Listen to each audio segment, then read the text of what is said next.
Hope you're having a good day today. Appreciate you joining us for a brief look into God's Word. Let's look over in Luke today. In Luke chapter 15, looks like we're going to be looking at Luke 15, Luke 16, but primarily at Luke 15. I want to look at the parable of the lost sheep, the lost coin, and the lost son.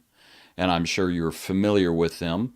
It begins with, Then all the tax collectors and the sinners drew near to hear him, drew near to him to hear him, and the Pharisees and scribes complained, saying, This man receives sinners and eats with them.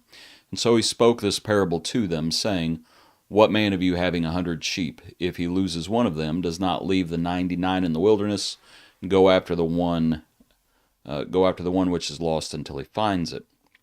Verse 8, Or what woman having 10 silver coins, if she loses one coin, does not light a lamp, sweep the house, and search carefully until she finds it? And then verse 11, A certain man had 2 sons, and of course you have the prodigal, the account of the prodigal. All right, just a few points in the brief moments we have. I would suggest they're all the same parable. They're all about the same thing. There are similarities between the three. There are differences between the three. And one of the things we might consider within the lost sheep, he has to go find the sheep. The sheep is outside of the pasture. He's lost it. But the woman sweeping the house, the coin is inside the house. So one of the points you can make is you can be lost outside or you can be lost inside. You come down to the prodigal son, you can be lost outside, like the prodigal son, or you can be lost inside, like the other prodigal son, namely the brother. You can be lost outside or inside.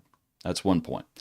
Another point is you can know you're lost. The sheep, one of the points I've heard made before, and it's a good point, the sheep knows that it is lost, but does not know how to come back home. The coin does not know that it is lost, being an inanimate object, so it doesn't know it's lost. But then you have the sons. The prodigal son knows he's lost, comes to himself, comes to the father. The other son does not know he's lost. So you can know, you could not know. Some people know they're lost. Some people don't know they're lost.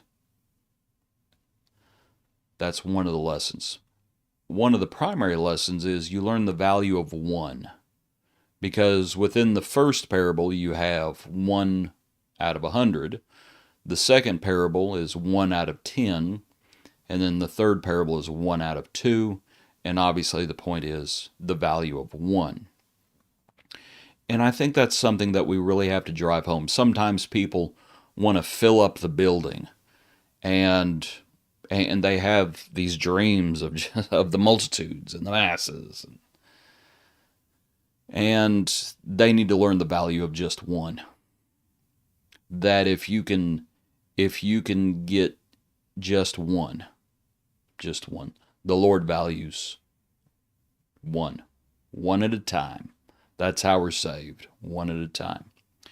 One of the things that's interesting about this passage, and just think about it, that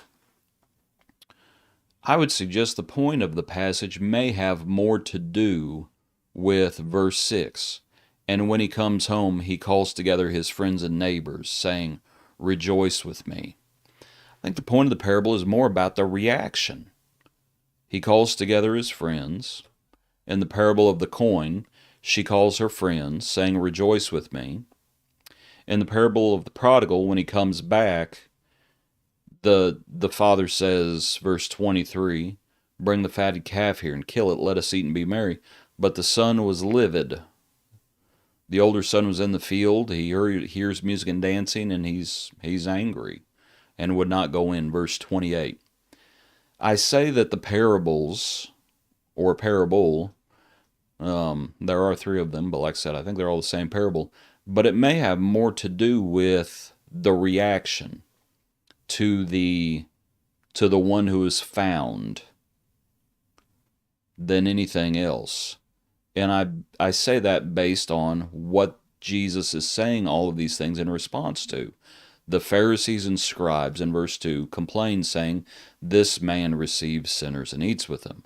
And so he spoke this parable to them. This is more about their reaction to the tax collectors and the sinners turning from their sins. That's what these parables are more about, perhaps. Might think about it. Appreciate you following along with us. Hope you're having a good day. Hope you join us for our next brief look into God's Word.